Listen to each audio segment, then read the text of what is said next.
একদমই আমি কেন ভুলবো? আমার গাড়ি বিক্রি হয়েছে, আমার বাড়ি বিক্রি হয়েছে। আপনারা যারা শুনছেন তারা জানেন না, শুনলে কেঁদে ফেলবেন।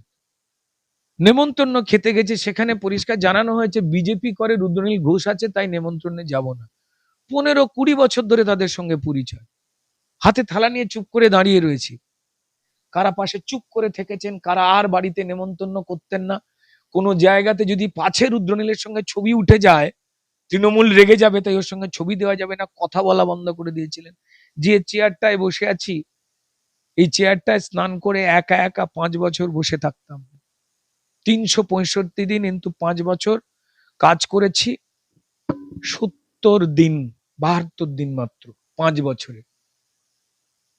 আমার কষ্ট করে কেনা বাড়ি গাড়ি বিক্রি হয়েছে, কেউ সাহায্য করেনি। আবার বলছি, কেউ মানে কেউ না।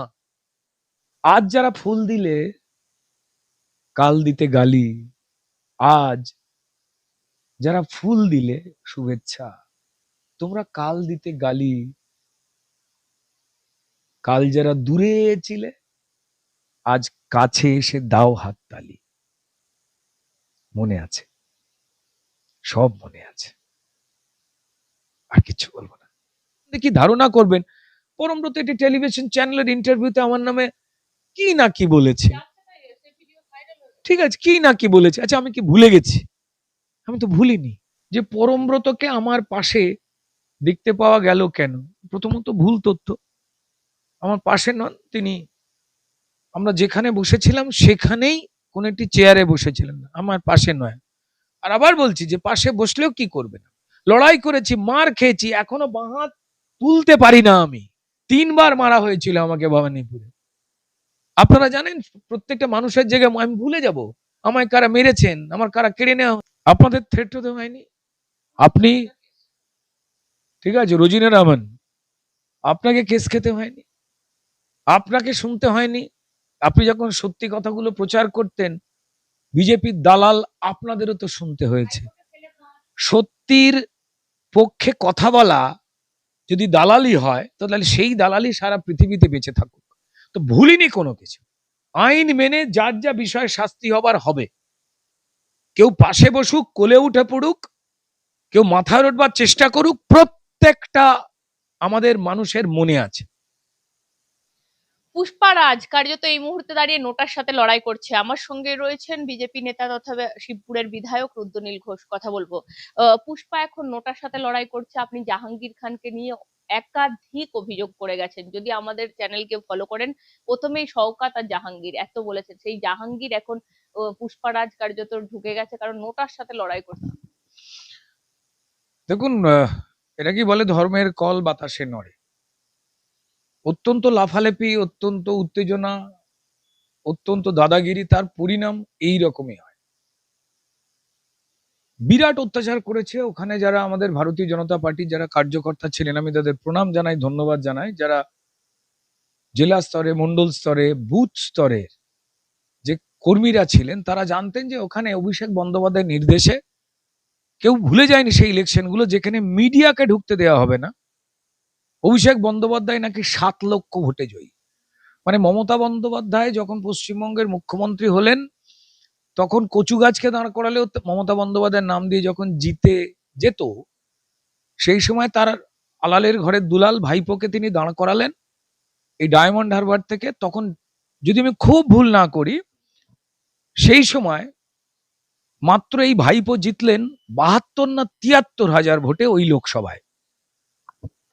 তারপর তিনি নাকি এমন ডায়মন্ড হারবার মডেল, কিসব ডায়মন্ড মডেল, অদ্ভুত সেই মডেল, যা পৃথিবীতে এখনো গবেষণা চলছে যে চাঁদে এরকম কোনো মডেল আছে কিনা।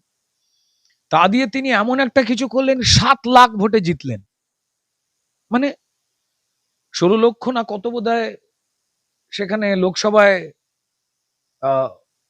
ভোটার সংখ্যা ছিল, 7 লাখ ভোটে জিতলেন। কি কারণে জিতলেন? কি উন্নতি করেছেন? গরিবী বেড়েছে। কি উন্নতি করেছেন? মানুষ অসহায় বেশি হয়েছে।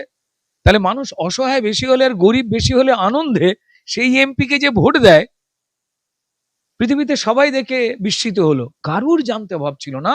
সরকারি অফিসার এবং পুলিশ অফিসার ওখানে যারা ছিল, তাদের দিয়ে নিয়ন্ত্রণ করে আমাদের ভারতীয় জনতা পার্টির কর্মীদের মেরে ধরে অত্যাচার করে, এবং সাধারণ নাগরিক ওখানে যারা, তিনি হিন্দু এবং মুসলমান যেই হন না কেন, তাদের বাড়িতে আটকে রেখে মিডিয়াকে না ঢুকতে দিয়ে তারা ভোট করিয়েছিলেন। আমি জানি না তারপরে অধিকাংশ একটা বড় সংখ্যার একটা মিডিয়া ছিল, তারা এই কথাগুলো বেমালুম ভুলে গেল। আসলে তারা মানুষের যে যন্ত্রণা তার পাশে দাঁড়ালেন না, এই দুর্ভাগ্যজনক। কেউ যেতই না কভারেজে। কারেক্ট। তো এই একটা পদ্ধতি করা হলো এবং সেখান থেকেই জাহাঙ্গীর রাজ তৈরি হলো, পুষ্পা রাজ না কি সমস্ত বলা আছে। পশ্চিমবঙ্গের মধ্যে আর একটা রাজ্য গড়ে তুললো ডায়মন্ড হারবার। হ্যাঁ, এবং তারপর এই অভিষেক বন্দ্যোপাধ্যায় চ্যালেঞ্জ করলো নিজের পিসিকে, ঠিক আছে, সেবাশ্রয়, মানে প্রমাণিত করে দিল যে পিসির এই স্বাস্থ্য পরিষেবা নামে, স্বাস্থ্য সাথী নামে যে ঢপটা বা মিথ্যাচারটা চলছে, তার থেকে আমার ঢপটা আপনারা খান। মানে সে তৃণমূল আভ্যন্তরীণ ভাবে নিজেকে নিজে খুন করে, নিজেকে নিজে অত্যাচার করে, এটা নিয়ে নতুন কোনো কিছু না।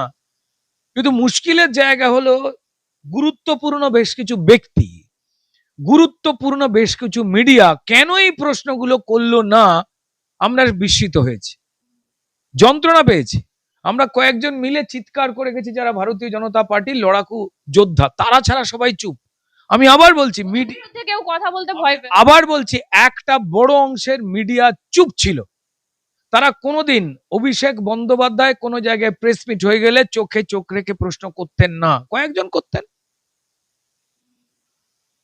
দুর্ভাগ্যজনক ভাবে তার নামে সেনাপতি, যুবরাজ, এই একজন চোর, জোচ্চোর, একজন ফ্রড, একজন মিথ্যে কথা বলছে, তাকে প্রশ্ন করছেন না।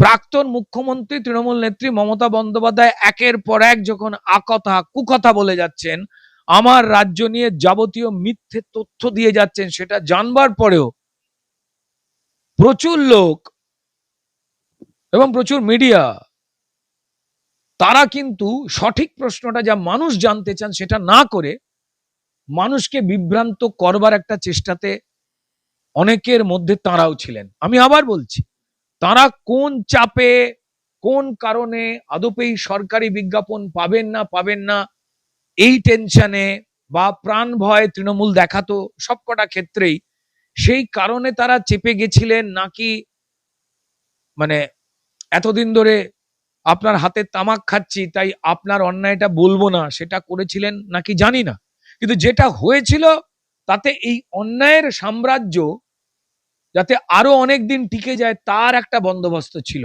ঠিক যেন এই সিপিএম এর মতো করে ঘুর পথে তৃণমূলকে বাঁচিয়ে রেখে দেওয়ার চেষ্টা সংবাদ মাধ্যমের কিছু বাছা বাছা সাংবাদিক তারা করেছিলেন। এখন হঠাৎ করে শুনতে পাচ্ছি যে তাদের নাকি চাকরি বাকরি কেউ কারুর নেই, কেউ ছেড়ে দিয়েছেন, কেউ আড়ালে চলে গেছেন। হ্যাঁ, রং পাল্টেও নিয়েছেন। তো আমাদের না প্রত্যেকটা জিনিস মনে রয়েছে, মনে ডেফিনেটলি আইডেন্টিফাই করেছে।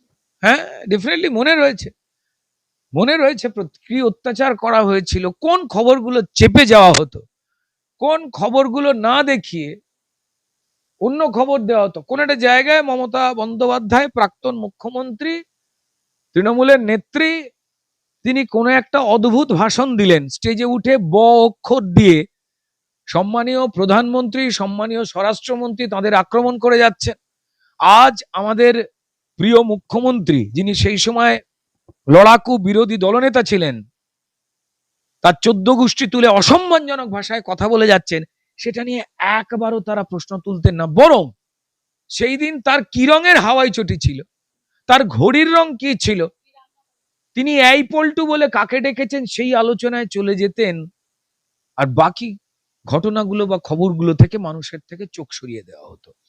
সবটা মনে আছে। আমি ধন্যবাদ জানাবো যে পশ্চিমবঙ্গের যারা অগণিত মানুষ, যারা জনগণ, যারা মিলিয়ে দেখে নিয়েছেন যে প্রত্যন্ত গ্রামাঞ্চল থেকে শুরু করে শহরে ভারতীয় জনতা পার্টির লড়াকু কার্যকর্তারা, তারা মন্ডল স্তর থেকে একদম শক্তি কেন্দ্র বুথ স্তরে যাদের প্রত্যেক দিন অত্যাচার করা হতো, মিথ্যে মামলা দেওয়া হতো, তারা নিজেরা অত্যাচারিত হয়েও পশ্চিমবঙ্গের মানুষকে ঠিক জানাবার জন্য পদ্মফুলের ঝান্ডাটা কাঁধে নিয়ে দৌড়ে বেড়াচ্ছেন, মার খাচ্ছেন, পড়ে যাচ্ছেন, তবু দৌড়ে বেড়াচ্ছেন, প্রাণ চলে যাচ্ছে তবুও দৌড়ে বেড়াচ্ছেন, সেটা না খেয়াল রেখেছেন পশ্চিমবঙ্গের মানুষ। এমনকি রুদ্রদা দিনের পর দিন আপনি আমাদেরকে বাইট দিয়ে মানুষকে সচেতন করতে থাকতেন, মানুষকে বলতে থাকতেন, সেটা নিয়েও তো আপনাকে কম কটাক্ষ শুনতে হয়নি যে দিন থেকে রাত পর্যন্ত রুদ্র শুধু বকে যাওয়া বকে যাওয়া।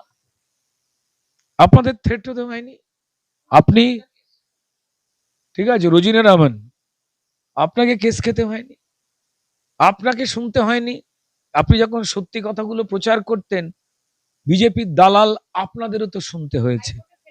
সত্যির পক্ষে কথা বলা যদি দালালি হয়, তাহলে সেই দালালি সারা পৃথিবীতে বেঁচে থাকুক।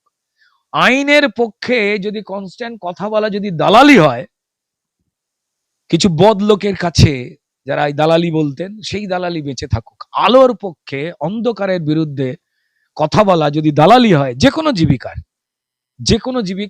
যে কোনো বৃত্তের মানুষ, তিনি গরিব হন, তিনি মধ্যবিত্ত হন, তাহলে সেটাকে যদি কেউ দালালি বলেন, সেই দালালি বেঁচে থাকুক। যারা বলতেন আজ তারা চুপ করে গেছেন। আপনাকে নিয়ে কবিতাও হয়েছে, আপনাকে নিয়ে 24-এর পর কবিতাও বানানো হয়েছে আপনার। দেখুন, শুধু শিল্প সংস্কৃতি ক্ষেত্রে আমার উপরে চরম আঘাত নয়, বা আমি কেন, আমাদের মতো কিছু লোক ছিলেন, সবাইকে পাশে পাইনি। আপনি বা আপনারা বঙ্গ টিভির মাধ্যমে বা অন্য পোর্টাল গুলোকেও ধন্যবাদ জানাবো। আপনাদের মতো সাহসিকতা নিয়ে যারা কাজ করেন, তারা প্রত্যেকে যখন চোখে আঙুল দিয়ে দেখিয়ে দিচ্ছেন, বা যে কোনো ছোট বড় চ্যানেল বা কেউ, পোর্টালরাই একটা বড় ভূমিকা নিয়েছিল, বরং ইলেকট্রনিক চ্যানেলগুলোকে অনেক রকম মেপে পা ফেলতে হতো বলে মানুষ জানিয়েছেন বা দেখেছেন। ঠিক আছে, তারা অনেক পরে মুভ করেছেন, তাদেরও ধন্যবাদ। লড়াই সবারই ছিল, অত্যাচার তো কম হয়নি। আপনি কি ভুলে গেছেন দিন? একদমই, আমি কেন ভুলবো? আমার গাড়ি বিক্রি হয়েছে, আমার বাড়ি বিক্রি হয়েছে। পরমব্রত কেন আপনার পাশে, পরমব্রত আপনার পাশে কেন? আপনি আপনি কি সব ভুলে গেছেন? আপনার চ্যাপ্টার আপনাকে মিডিয়া থেকে ব্যান্ড করা হয়েছিল, আপনাকে কাজ করতে দেয়া হয়নি। আপনার সিনেমা রিলিজ হলে সেখানে সেই সিনেমার হলগুলোকে লিমিটেড করে দেওয়া হতো। তাহলে আপনি রুদ্রনীল ঘোষকে দেখার জন্য সবাই ভাবতো, চার্লি চ্যাপলিন, রুদ্রনীল ঘোষের অভিনয় সবাই মিস করতো। সেই রুদ্রনীল ঘোষকে তো একদম হিমঘরে পাঠিয়ে দেওয়া হয়েছিল। সেই রুদ্রনীল ঘোষ পরমব্রতকে বসতে নিল কি করে পাশে? আচ্ছা, এরপর হয়তো মানুষজন প্রশ্ন করবেন যে সম্মানীয় মুখ্যমন্ত্রী, আমাদের লড়াকু নেতা শুভেন্দু অধিকারী মহাশয়, তিনি প্রশাসনিক মিটিং এ তৃণমূল বা বিরোধী দলের কাউকে তিনি ঢুকতে দিচ্ছেন কেন? কদিন পর তো কেউ প্রশ্ন করবেন যে হয়তো সজল ঘোষ, তার মতো লড়াকু নেতা, যখন কর্পোরেশনের সরকারি পদ্ধতির মিটিং হয়, সেখানে তৃণমূল কাউন্সিলরদের সঙ্গে কথা বলছেন কেন? আবেগ এক, নিয়ম এক। দেখুন, একটা সত্যি কথার জায়গায় জানতে হবে। আবার বলছি যে কারা কারা চরম অসম্মান করেছিল, পরমব্রত কি কি বলেছিলেন, কিভাবে, শুধু একা তারা নয়, আরো অনেক, রং বদলানো নিয়ে সেই ভিডিও। আমি বলছি যে অনেক অনেক মানুষ, ঠিক আছে, মূল রং তো পাল্টায়নি। বেশ করেছি, যে যে রাজনৈতিক দলগুলো মানুষের উপকারের কথা বলতে এসে আমাদের প্রত্যেকের স্বপ্ন নষ্ট করেছিল, সেইখান ছেড়ে চলে এসেছি। কারণ দেখলাম যে মানুষকে নিয়ে তারা কথা বলতে গিয়ে মানুষের বিরোধিতার কাজ করছেন, সেই জায়গায় থেকে যাব নাকি? 100 বার করেছি, বাধ্য হয়েছি করতে। শুধু আমরা কেন, পশ্চিমবঙ্গের মানুষ করেনি? আজ যারা ভারতীয় জনতা পার্টির সরকার বিশ্বাস করে নিয়ে এলেন নিজেদের ভবিষ্যৎ গড়তে, তারা অন্যান্য রাজনৈতিক দলকে ভরসা করতেন না, তারা সমর্থন করতেন না, তারা পর্যন্ত তো বিশ্বাস করেছেন যে ভারতীয় জনতা পার্টি ছাড়া এই যে অন্ধকার, সেখান থেকে মুক্তির উপায় নেই। খুব সোজা কথা, সমস্ত কিছু। কিন্তু ঘটনার জায়গা হলে যে যে কথাটা আপনি বলছেন, যে পরমব্রতকে আমার পাশে দেখতে পাওয়া গেল কেন, প্রথমত ভুল তথ্য। আমার পাশে নন তিনি, আমরা যেখানে বসেছিলাম সেখানেই কোন একটি চেয়ারে বসেছিলেন, আমার পাশে নয়। আর আবার বলছি যে পাশে বসলেও কি করবেন? কে ডাকলো রুদ্র? দেখুন, এটা অত্যন্ত ধন্যবাদ জানাবো আমি আমাদের সম্মানীয় মুখ্যমন্ত্রী। তিনি টালিগঞ্জে যে অরাজকতা চলছে, কারণ এই স্বরূপ বিশ্বাসদের কার্যপদ্ধতি সময়কাল শেষ হয়ে গেছে 2025-এর ডিসেম্বরে। সবার আগে নিয়মগুলো জানতে হবে। চেঁচাবেচি করা যায়, কিন্তু আমাদের আসল কাজ মানুষকে ঠিকটা জানানো। কার্যকাল তার শেষ হয়ে গেছে 2025 সালে। এবার আমাদের এই টলিউড 26টা গিল্ড, মানে বিভাগ, ধরুন কেউ মেকআপ করছে, কেউ জামা কাপড়ের দায়িত্বে, কেউ আলোর দায়িত্বে, কেউ পরিচালনার দায়িত্বে, এগুলোকে গিল্ড বলে এক একটা এই বিভাগগুলোকে। এরম 26টা এই ইম্পর্টেন্ট গিল্ড, সেই গিল্ড গুলোকে জুড়েই কিন্তু একটা শুটিং এর কাজ হয়, সিনেমা হোক, সিরিয়াল হোক, ওয়েব সিরিজ হোক, কারেক্ট? এবার এই গিল্ড গুলো কেমন ভাবে চলবে, মানে এই শ্রমিক সংগঠনগুলো, তাদের নিয়ন্ত্রণ করবার জন্য অত্যন্ত গুরুত্বপূর্ণ একটা তাদের মাথায় যে ছাতাটা ছিল তার নাম ছিল ফেডারেশন, কারেক্ট? এবার এই ফেডারেশন নজর রাখবে যে এই শ্রমিকদের কোনো অসুবিধা হচ্ছে কিনা, বা তারা কাউকে অসুবিধা করে ফেলছেন কিনা, বা এদের কি কি সাহায্য সহযোগিতা দরকার। কারণ খুব গুরুত্বপূর্ণ ছিল এটা। এবার এই স্বরূপ বিশ্বাসরা এই চেয়ারে বসে পড়বার পর অনৈতিক ভাবে বসেছে, আবার বলছি নৈতিক ভাবে নয়, কারণ তথ্য সংস্কৃতি দপ্তরের আন্ডারে এটা, একটু নিয়মগুলো জানতে হবে। আমরা চেঁচামেচি করলে সমস্যার সমাধান করতে পারবো না। তো তথ্য সংস্কৃতি বিভাগের মন্ত্রী কে ছিলেন? মমতা বন্দ্যোপাধ্যায়। তার আন্ডারে বিভিন্ন, যেমন শিল্প জগৎ, নানান দিক, সেটা নাচ হোক, গান হোক, ঠিক তেমনই যাত্রা হোক, থিয়েটার হোক, ঠিক তেমনই সিনেমা, এই টলিউড। তো তাহলে তথ্য সংস্কৃতি দপ্তরের মন্ত্রীর আন্ডারে এই টলিউডটা। তিনি কি করতেন? তিনি নিজে কোনো কিছু করতেন না, এই অরূপ বিশ্বাস এবং স্বরূপ বিশ্বাসকে বলতেন নিজেদের মতো করে নিয়ন্ত্রণ করো, এবং তারা এটার পুরোপুরি রাজনীতিকরণ করেছিলেন, যা অত্যন্ত দুর্ভাগ্যের। কি রাজনীতিকরণ? স্বৈরাচারের রাজনীতিকরণ। বাংলার মানুষের জান না, যেটা জানা নয় যে কিভাবে তারা করতেন।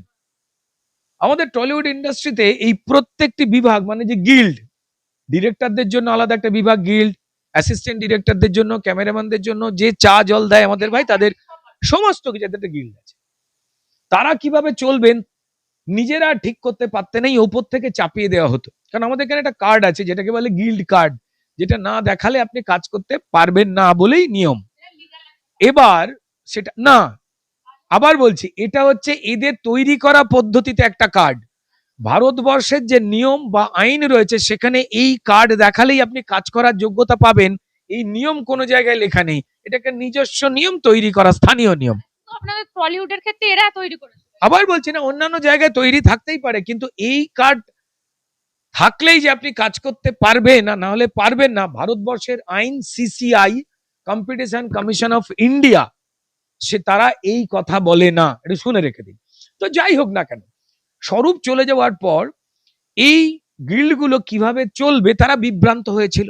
তো ফলত সম্মানীয় মুখ্যমন্ত্রী, তার এত কড়া নজর, তিনি সবার আগে আমাদের সম্মানীয় সভাপতি শ্রমিক ভট্টাচার্য, তিনিও বলেছিলেন যে কোনো জায়গায় স্বৈরাচার, দাদাগিরি, আমার লোক পাইয়ে দাও, এসব চলবে না, ভয় আউট, ভরসা ইন, শান্তিতে কাজ করুন। তবুও টলিউড থেকে বেশ কিছু খবর আসছিল, জানতে পারার পর আমাদের অত্যন্ত সতর্ক এবং সজাগ মুখ্যমন্ত্রী শুভেন্দু অধিকারী, তিনি আমাদের 4 জনের নাম তুললেন যারা এই টলিউড ইন্ডাস্ট্রির সঙ্গে কম বেশি জড়িয়ে, নতুন পুরনো অভিজ্ঞতার মধ্যে যারা এগিয়ে, এমএলএ হয়ে রয়েছেন। আমি সম্মানীয় রূপা গাঙ্গুলি, সম্মানীয় পাপিয়া অধিকারী এবং সম্মানীয় হিরণ ভাই, তাদেরকে দায়িত্ব দিলেন যে পরিষ্কার কি কি যদি কোনো সমস্যা হয় আপনারা কথা বলুন একসঙ্গে বসে, বা আলাদা আলাদা, পরিষ্কার তাদের সঙ্গে বসে সমস্যাগুলো জানুন, এবং সংস্কৃতি মন্ত্রক সেখানে জানান। সিদ্ধান্ত কিন্তু আমরা কেউ নেব না, সিদ্ধান্ত নেবেন হচ্ছে মন্ত্রক এবং মাননীয় মুখ্যমন্ত্রী, কারেক্ট? তো আমাদের প্রত্যেকেরই কাজ এইরকম ছিল এই দায়িত্বটার সঙ্গে। এবার এই কাজ কেউ কম বেশি প্রত্যেকেই করছিলেন, এবং বিভিন্ন লোকজন তারা যাকে যা জানাবার জানাচ্ছিলেন, কখনো সম্মানীয় পাপিয়াদিকে জানাচ্ছেন, কখনো রূপাদিকে, হয়তো কখনো হিরণকে, কখনো আমাকে। ঠিক তেমনই টলিউডের এই 26টা গিল্ড, যেটা ছাড়া 26টা বিভাগের টেকনিশিয়ান যারা ছাড়া টলিউড অচল, তারা সরকারকে নিজেদের মতামত জানাবার জন্য এবং সরকারের বার্তা জানবার জন্য তারা একটা সভা ডাকেন এবং আমায় আমন্ত্রণ করেন, এবং টেকনিশিয়ান ডাকে সবাটা, তারাই তো ডাকবেন, আপনি নয়। না আমি কেন ডাক, আমাদের যে কেউ জানাতে পারেন, সেটা আমি কেন, যে কোনো কেউ। তারা পরিষ্কার একত্রিত হয়ে জানাতে চান, এবং আমি মন্ত্রকের সঙ্গে কথা বলি যে বসে কথা বলার জায়গাটা বেস্ট কোনটার জায়গা, এবং সবাই জানে যে টেকনিশিয়ান স্টুডিও, যেটা আমাদের সরকারি পেরিফেরির মধ্যে রয়েছে আর কি। তো সেখানে সবাই আসেন, 26টা গিল্ডের লোকজন আসেন, টেকনিশিয়ান আসেন, যিনি চা দেন থেকে শুরু করে, যিনি ডিরেকশনের সঙ্গে জড়িয়ে, ডিরেক্টর গিল্ডের লোক, তারা সবাই আসে। প্রায় 35 জন খুব গুরুত্বপূর্ণ কথা জানান, 35 জন। তার মধ্যে পরমব্রত আসেন, কারণ তিনি এবং সৃজিত মুখার্জি এসেছিলেন, রেসপেক্টেড পরিচালক, ইন্দ্রদীপ দাশগুপ্ত এসেছিলেন, সব ন্যাশনাল অ্যাওয়ার্ড পাওয়া পরিচালক, তারা ডিরেক্টর গিল্ডেরই মেম্বার। তারা প্রত্যেকেই জানিয়েছেন যে কোন সমস্যার মধ্যে চলতে হতো, কিভাবে, কোন চাপে, স্বরূপদের চাপিয়ে দেওয়া তৃণমূলী চাপে তারা বাধ্য হয়ে কাজ করতেন, সেটার থেকে তারা অনেকদিন আগে থেকেই বেরোতে চাইতেন, তাই এত অশান্তি, এবং বর্তমান সরকারের কাছে তারা কোন বার্তা পৌঁছতে চান। তো ফলত সেই মিটিং এ আমি তাদের কথা শুনি, নোট করি, এবং সেই অনুযায়ী তথ্য সংস্কৃতি দপ্তরের কাছে এটা পাঠিয়ে দিই। এটাই নিয়ম, মানে সেটা পাপিয়াদি বলুন বা রূপাদি বলুন বা হিরণ ভাই বলুন, আপনারা ডিসিশন মেকার না, আপনারা সরকারের একদম নয়, ডিসিশন মেকিং এর দায়িত্ব আমাদের নেওয়া হয়নি। এবার সেই মিটিং এ পরমব্রত চট্টোপাধ্যায়, তিনি ডিরেক্টর গিল্ডের মেম্বার, সৃজিত মুখার্জি বা অন্যান্যদের মতোই তিনি তার বক্তব্য রেখেছেন। বাকি অন্যান্য টেকনিশিয়ানরা, দিদিরা, ভাইরা, বোনেরা যে গুরুত্বপূর্ণ বক্তব্য রেখেছেন, টলিউডকে এগোতে গেলে কোন অসুবিধার মধ্যে চলছে এবং কোনটা হচ্ছে, তিনি জানিয়ে গেছেন। ঠিক আছে, মিটে গেল। কিন্তু দাঁতে দাঁত চিপে সহ্য করেছি। আমি রুদ্রনীলের বন্ধু হিসেবে কথা বলছি, পরমব্রতর এই ভিডিওগুলো তো ভাইরাল হয়ে গেছে। রুদ্রনীলের বন্ধু আবার কিসের? যে রুদ্রনীল খেতে পাচ্ছিল না, যে রুদ্রনীল গাড়ি বিক্রি করছিল, বাড়ি বিক্রি করছিল, আপনার পাশে বন্ধু হিসেবে ছিল? পরমব্রত বলেছে, কোনো রেকমেন্ড করেছে আপনার জন্য যাতে আপনাকে কাজে নেওয়া হয়, বলেছিল? দেখুন, একটাই কথা বলি, ওই মিটিং এ কে কি কথা বলবেন সেই এখতিয়ারটা তো পরিষ্কার, মুখে তালা চাবি মেরে দেওয়ার তো আমার এখতিয়ার নেই। সবার আগে জানতে হবে। আমি কেন, আমার জায়গায় যে কেউ থাকলে তার থাকতো না? আমার কাজই তো শোনা এবং সেই বার্তা পৌঁছে দেওয়া। কে কোথায় বসবেন, কে কি বলবেন, সেটা আমি ঠিক করতে পারি না। আপনি আমন্ত্রিত অতিথি ছিলেন শুধু। আমি তাদের ডাকে আমন্ত্রিত, পরিষ্কার সরকার পক্ষের যে বার্তা আমাদের সরকারকে দিতে হবে, সেই পক্ষের আমি একজন আমন্ত্রিত মানুষ। রুদ্রদা, এই যে পরমব্রতর ভিডিও ভাইরাল হয়েছে, আপনার যে কথাগুলো পরমব্রত বলেছে, তখন আমার ছেলের জন্য, এর জন্য, মানে আপনিও কি এই মন্তব্যগুলোকে সমর্থন করেন? না, মানে আমি, দেখুন, একটা ঘটনা না সবাইকে মাথায় রাখা উচিত। আমরা বাইরে থেকে যেটা দেখতে পাচ্ছি সেটার কতটা সত্যি, আর ভেতরে যেটা লুকিয়ে রয়েছে নাকি সেটা বেশি সত্যি। আমরা কেউ কারুর জীবনটা বাঁচি না। আমরা বাইরে থেকে যেটা দেখতে পাই সেটা দেখেই কিন্তু অনেক বিষয়ের মনোভাব তৈরি করি বা কমেন্ট করি, সেটা সোশ্যাল মিডিয়ায় হোক, পাড়ায় হোক, এলাকায় হোক, বা ব্যক্তিগত কোনো জায়গায় দেখা হলে। তার মধ্যে অনেকগুলো আমাদের ভুল ভাবনা আছে, অনেকগুলো আমাদের ঠিক ভাবনাও আছে। পারসেপশন, আমার ভাবনার ধরন কোন একটা বিষয় নিয়ে কি হবে আমরা কিন্তু জানি না, বা আমরা কেউ ঠিক করে দিতে পারি না। অনেকেই রটাবার যেমন চেষ্টা করেছেন যে এই গুরুত্বপূর্ণ মিটিং, যা অত্যন্ত জরুরি ছিল, কেউ কেউ রটাবার চেষ্টা করছিলেন যে রুদ্রনীলের হাত ধরে এরা সব বিজেপিতে জয়েন করবে। এটা কোন ধরনের কথা, কোন ধরনের ভাবনা, অত্যন্ত হাসির কথাবার্তা।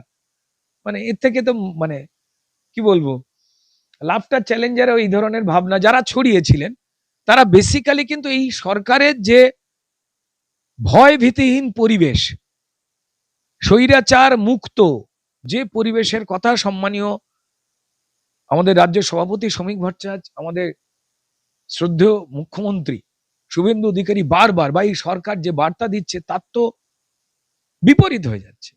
ঠিক আছে, আমাদের জানতে হবে, আমাদের ভাবতে হবে, ভেবে কমেন্ট করতে হবে। শাসক দল হিসেবে পশ্চিমবঙ্গে আমরা যে স্বৈরাচার তৃণমূলের দেখেছি, যে আস্ফালন তৃণমূলের দেখেছি, যে অত্যাচার ভারতীয় জনতা পার্টির কর্মীদের উপরে, সাধারণ কর্মীদের উপরে দেখেছি, প্রত্যেকটা মানুষের উপরে দেখেছি, সেটা দেখে না একটা নিজেদের পথ ঠিক করে নেওয়া উচিত। এটা ব্যক্তিগত। বাকি কে কার সম্বন্ধে কি ধারণা করবেন, পরমব্রত একটি টেলিভিশন চ্যানেলের ইন্টারভিউতে আমার নামে কি না কি বলেছে। ঠিক আছে, কি না কি বলেছে, আচ্ছা আমি কি ভুলে গেছি? আমি তো ভুলিনি। শুধু পরমব্রত কেন, আরো কে কি বলেছেন আমি বলছি, আপনারা যারা শুনছেন তারা জানেন না, তারা জানেন না, শুনলে কেঁদে ফেলবেন। নেমন্তন্ন খেতে গেছে, সেখানে পরিষ্কার জানানো হয়েছে বিজেপি করে, রুদ্রনীল ঘোষ আছে, তাই নেমন্ত্রণে যাব না। 15-20 বছর ধরে তাদের সঙ্গে পরিচয়, হাতে থালা নিয়ে চুপ করে দাঁড়িয়ে রয়েছি। সবার আগে বয়কট ব্যান তো রুদ্রনীল ঘোষকে করা হয়েছিল 2021 সালে, যখন ভবানীপুর থেকে ভারতীয় জনতা পার্টি আমাকে প্রার্থী হওয়ার সুযোগ দিয়েছিল। লড়াই করেছি, মার খেয়েছি, এখনো বাঁ হাত তুলতে পারি না আমি। 3বার মারা হয়েছিল আমাকে ভবানীপুরে। আপনারা জানেন প্রত্যেকটা মানুষের জায়গায় আমি ভুলে যাব আমায় কারা মেরেছেন, আমার কারা কেড়ে নেওয়া হচ্ছে। আমার কাজ কারবার জন্য অরূপ বিশ্বাস, স্বরূপ বিশ্বাস তারা টেকনিশিয়ানদের বাধ্য করেছিলেন যে টেকনিশিয়ানদের সঙ্গে চা ভাগ করে খেতাম। আমার লড়াইতে তো কোনো গডফাদার ছিল না। হাওড়া থেকে এসে আমি কেন, এরম অনেকেরই রয়েছে, আমি একা আমার কথা বলছি না। যন্ত্রণা তো আমায় পেতে হয়েছে। আমার বিরুদ্ধে টেকনিশিয়ানদের দিয়ে বয়কট মিছিল, কালো ব্যাজ লাগিয়ে 2021 সালে এই স্বরূপ বিশ্বাসেরা বাধ্য হয়ে করেছিল, অন্য কারুর বিরুদ্ধে। বাকি এখন যারা কথা বলছেন তাদের বিরুদ্ধে করেছিল। লড়াইটা তো আমার নিজেকে নিয়ে ছিল না যে আমায় কাজ দিন। রুদ্রনীলকে ফেস আমি বলছি যে আমার কাজ দিন, আমি তো সবার জন্য বলেছিলাম। সেই সময় বাকি যারা চুপ ছিলেন তারা যদি আমার পাশে এসে দাঁড়াতেন, তাদেরকেও পরে স্যারেন্ডার করতে হয়েছে। এই অনেকে যে বলছেন না কম্প্রোমাইজ করেছি, দাঁতে দাঁত চিপেছি, তারা যদি সেদিন আমার পাশে দাঁড়াতেন তাহলে পরিষ্কার এত অসভ্যতামি, এত স্বৈরাচার, এই সুন্দর সত্যজিৎ, মৃণাল, ঋত্বিক, তপন বাবু, তনু বাবু, উত্তম কুমার, সৌমিত্র চট্টোপাধ্যায়দের এই যে সাজানো সুন্দর যে সিনেমার যে পরিবেশটা তারা কেউ নষ্ট করতে সাহস করতো না। কিন্তু আমি একা, রুদ্রনীল ঘোষ বিজেপি, কম অপমানিত তো হতে হয়নি। তুই শিক্ষিত ছেলে হয়ে বিজেপি, আজ তারা ফুল দিচ্ছে, মালা দিচ্ছে, আজ তারা পাশে আসছে, পাশে বসছে। আপনার কি মনে হয়? ছবি তুলছে, আপনার কি মনে হয় আমি কি তাদের মতো পরিষ্কার মেরে রক্তাক্ত করে দেবো? এটা কি ভারতীয় জনতা পার্টির শিক্ষা? আমি তাদের আঁচড়ে কামড়ে দেবো, আমি তাদের খুন করব তৃণমূলীয় পদ্ধতিতে বা বামপন্থী পদ্ধতিতে? ভারতীয় জনতা পার্টি পরম্পরার সঙ্গে, শ্রদ্ধার সঙ্গে, সম্মানের সঙ্গে এই দেশের মাটিটাকে ভালোবাসতে শেখায়। তো ভুলিনি কোনো কিছু। আইন মেনে যার যা বিষয় শাস্তি হবার হবে। কেউ পাশে বসুক, কোলে উঠে পড়ুক, কেউ মাথায় উঠবার চেষ্টা করুক, প্রত্যেকটা আমাদের মানুষের মনে আছে। আমি একটা জিনিস শুধু রুদ্ধদা জিজ্ঞাসা করবো, এই যে পরিবর্তন মানুষ চেয়েছিল, সেই মুখগুলোকে আর চাইনি। কারণ কেন, আপনাদের উপর ভরসা করেছে যে মুখগুলো এতদিন ধরে মানুষের জন্য কথা বলে গেছেন, সেই মুখগুলোই থাকবে না। পরিবর্তন আমি দেখতে পাচ্ছি ক্ষমতার অলিন্দে অনেকেই থাকতে চাই, ক্ষমতার সঙ্গে অনেকে মিশে যেতে চাই। সেই মুখগুলোই যদি হয়ে যায় তাহলে কি পরিবর্তন? যদি আপনাদের ক্ষেত্রে মানুষ চেয়েছে রুদ্রনীল ঘোষরা থাকুক, রুদ্রনীল ঘোষরা ইন্ডাস্ট্রিতে এগিয়ে আসুক, কিন্তু তখন এখন যারা ছিল, যারা তৃণমূলের সময় যারা সুযোগ সুবিধা ভোগ করেছে, সেই মুখগুলোই যদি থাকে তাহলে বিজেপি করে লোকের লাভ কি হলো? এক মিনিট, বিজেপি লোকে কি জন্য করেছে? কাজ পেতে। কাজ পেতে আর সৎ ব্যক্তিদেরকে সামনে নিয়ে বললাম কাজ পেতে কি বিজেপি করেছিল? এই corruption গুলো বন্ধ হোক। এই অবশ্যই এই করাপশনটাই বন্ধ হবার জন্যই পরিষ্কার এই যে মিটিং গুলো চলছে। এটা তো সরকারি পদ্ধতি, সরকার বার্তা দিয়েছে বারবার। ধরুন যদি কেউ জেল খাটে আইনি নিয়মে, আপনি তারপরে তাকে গালমন্দ করবেন? করতে পারেন না তো। যদি কারোর শাস্তি হয়, যিনি অপরাধ করবেন, যিনি অন্যায় করবেন, তাতে সময়ের জায়গায় তাকে আইন মেনে শাস্তি পেতে হবে, নাহলে মানুষের দরবারে শাস্তি পেতেই হবে। আমি প্রতিহিংসার রাজনীতি করে আমি প্রমাণ দেব যে আমি পরিষ্কার ওই তৃণমূলীয় যে অত্যাচার, আমিও সেটার মতো। নরেন্দ্র মোদীজি সেই বার্তা দেন, ভারতীয় জনতা পার্টি সেই বার্তা দেয়। আমরা ভুলিনি, কাউকে প্রশ্রয় দেবার কোনো প্রসঙ্গ নেই। আমাদের জানতে হবে কোনটা রাজনৈতিক মিটিং, কোনটা সরকারি মিটিং।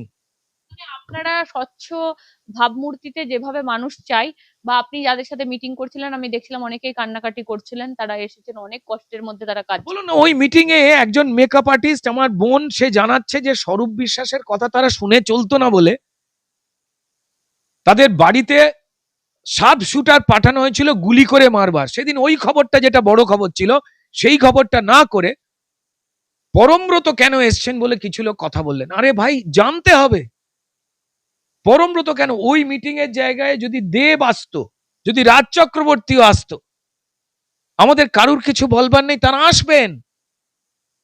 ইন্ডাস্ট্রির পরিচালনার মিটিং, তারা কিভাবে সরকারকে বার্তা জানাচ্ছেন সেটা জানা আমাদের কাজ। তিনি কোন রাজনৈতিক দলের বিরোধী সেটার জন্য তিনি ওখানে ঢুকবেন না, তাহলে কি হবে? তাহলে টলিউড চালাবেন কারা? পরিচালনা করবেন, অভিনয় করবেন, টেকনিশিয়ান কারা হবেন? বাদ সবাই। চলুন আপনি তাহলে দেবকে মুছে দিন, রাজ চক্রবর্তীকে মুছে দিন, পরমব্রতকে মুছে দিন, আরো প্রচুর নাম আছে যারা মমতা বন্দ্যোপাধ্যায়ের পাশে বা আরো বিভিন্ন লোকজনের পাশে দাঁড়িয়ে থাকতেন, আপনি সেই নামগুলোকে মুছে দিন, তাদের যোগ্যতাগুলোকে বাদ দিয়ে দিন। বিভিন্ন আপনার ক্ষেত্রে যোগ্যতাগুলো এক মিনিট আপনি খেলার মাঠ থেকে তাদের বাদ দিয়ে দিন, আপনি শিক্ষা জগৎ থেকে বাদ দিয়ে দিন, এরা ঢুকবে না, বাদ দিয়ে দিন। আমি প্র্যাকটিক্যালি একটা জায়গায় ভাবতে বলবো, যে সেই জায়গাটা হচ্ছে যে তারা কোন স্বৈরাচারের সঙ্গে ছিলেন, যদি অন্যায় করেন কাউকে ছাড়া হবে না।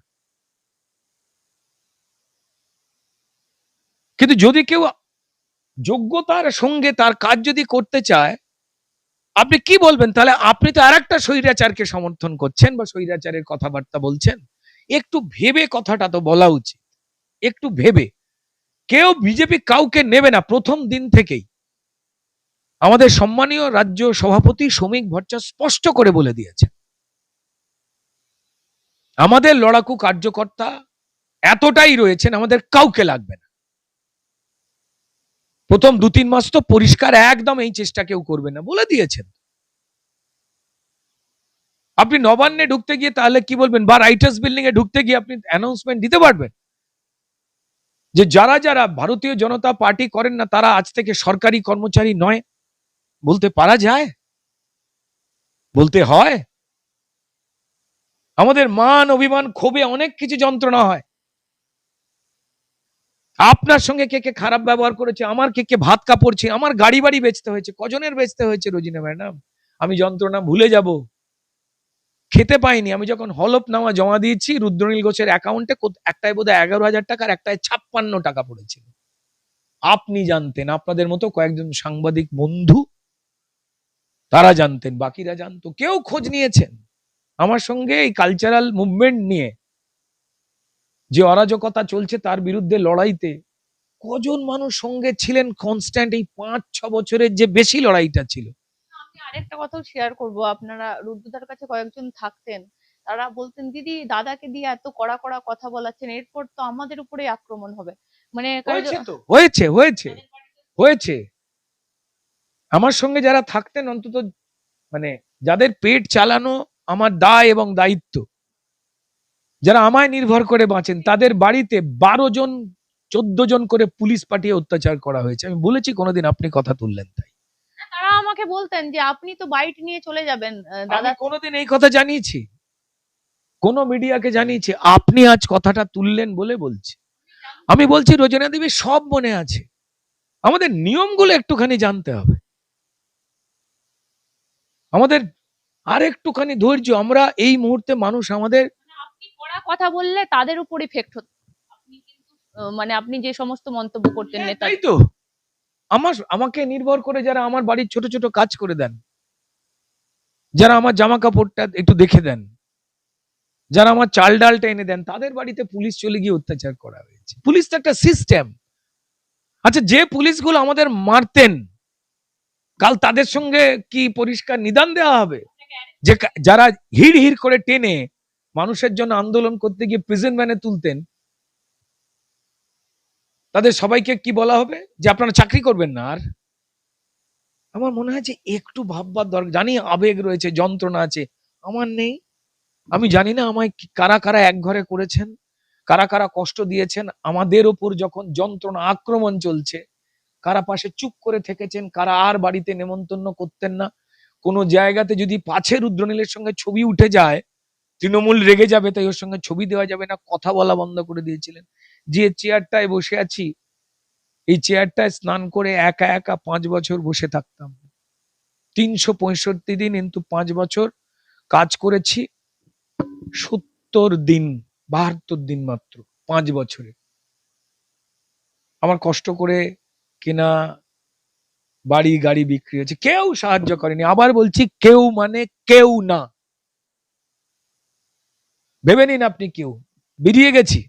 অজয় দেবগন তার সঙ্গে ময়দান করবার পর তার ওয়াইফ কাজলের সঙ্গে, কাজল দেবীর সঙ্গে সিনেমা করবার জন্য অফার দিচ্ছেন, ছেড়ে দিয়েছি। সালমান খান তাদের প্রোডাকশন হাউস থেকে অফার জানিয়েছিলেন, ছেড়ে দিয়েছি। খেতে পাচ্ছি না, 1 মিনিট, খেতে পাচ্ছি না। চলে যেতে পারতাম তো, সেখানে তো কোটি কোটি টাকা। যাইনি তো, আমার রোজগার নেই, যাই, আমি ভুলে যাব। কে আমায় অসম্মান করেছেন, ভারতীয় জনতা পার্টি নিয়ে নোংরা কথা বলেছে, আমায় খেতে দেয়নি, আমি ভুলে যাব। বাকিরা কভার করার আগেও তো ব্যান্ড ছিলেন আপনি, আপনাকে তো কভারও করা হয়নি। ময়দানে যে পরিমাণ আপনার যে ক্যারেক্টারটা ছিল সেটা তো সেইভাবে মিডিয়াগুলোকে ছাপতে দেওয়া হয়নি আমার হিন্দি সিনেমায় প্রশংসা, যেখানে অজয় দেবগন থেকে গজরাজ রাও, বনি কাপুর পরিচালকরা, ভারতবর্ষের হিন্দি ফিল্ম ইন্ডাস্ট্রি আমার প্রশংসা করছে, ন্যাশনাল মিডিয়াগুলো নিউজ করছে, সেখানে বাংলায় আমার নামে কোনো খবর বেরোতো না, কোনো পুরস্কার অব্দি দিতে ভয় পেত চ্যানেলগুলো। আমি ভুলে যাব? আমাকে মানুষকে মনে করিয়ে দিতে হবে। তাদের বলবো যে আপনারা যে আমাকে এত ভালোবাসেন, আমার লড়াই, আমাদের লড়াই আপনারা যে মনে রেখেছেন, আমরা কৃতজ্ঞ। আমরা ভারতীয় জনতা পার্টির, আমি একজন খুব সাধারণ কার্যকর্তা, আমি কৃতজ্ঞ যে তৃণমূল, বাম, কংগ্রেসের ভুল বোঝানোতে আপনারা কান না দিয়ে, আপনারা চোখ আর অনুভব দিয়ে মিলিয়েছেন যে আপনাদের হয়ে লড়াই করছে কারা, প্রাণ দিচ্ছে কারা। 321 জন শুধু নয়, অন্তরে অন্তরেও প্রচুর কর্মী মারা গেছেন, আহত হয়েছেন, ঠ্যাং হাত পা ভেঙে দিয়েছেন, ভুলে যাব? আমার বাড়ি বিক্রি হয়ে যাবে যখন শুনে লোকে হাসছেন, কেন? তো বিজেপি তো নাকি প্রচুর টাকা দেয়, কোটি কোটি টাকা। ফালতু কথা বলার সময় পায়নি। বিজেপির হয়ে যারা খবর করে, রোজিনা দেবীর আপনারা কোটি কোটি টাকা পান, এই কথা শুনতে হয়নি? রুদ্রনীল বিজেপি জয়েন করেছে, তাদের কোটি কোটি টাকা দিচ্ছে, মিথ্যে কথা বলছে এরা, শুনতে হয়নি? চোখ ফেটে জল পড়ে গেছে, একা একা কেঁদেছি, কোনো জায়গায় বলেছি? তাই রুদ্রনীল ঘোষের হলফনামায় কদিন আগে ইলেকশনের আগে একটা অ্যাকাউন্টে 56 টাকা, ঠিক শুনছেন, একটায় বোধহয় 11,000 টাকা। আমি বা আমরা ভুলে যাব? আমি ধন্যবাদ যারা আমায় সতর্ক করার চেষ্টা করার কথা বলছেন, যারা সোশ্যাল মিডিয়ায় লিখছেন, আমি তাদের ধন্যবাদ। কিন্তু আবার বলি, কিছু কাজে তফাৎ রয়েছে, সেগুলো একটু আস্তে আস্তে বুঝতে পারবেন। আর একটা কথা বলে আমি আর কোনো কথা বলবো না।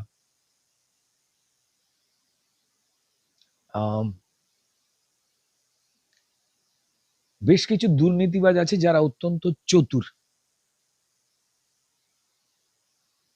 তারা কোনো প্রমাণ রেখে যায়নি,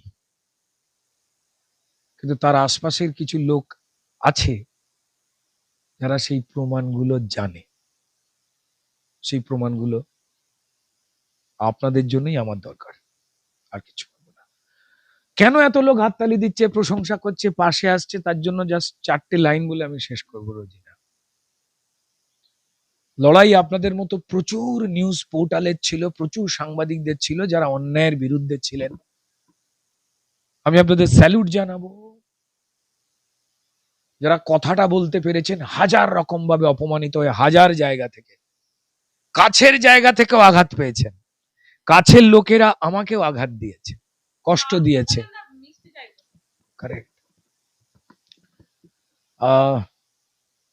আজ যারা ফুল দিলে কাল দিতে গালি, আজ যারা ফুল দিলে শুভেচ্ছা, তোমরা কাল দিতে গালি। কাল যারা দূরে ছিলে, আজ কাছে এসে দাও হাততালি। মনে আছে, সব মনে আছে, আর কিছু বলবো না।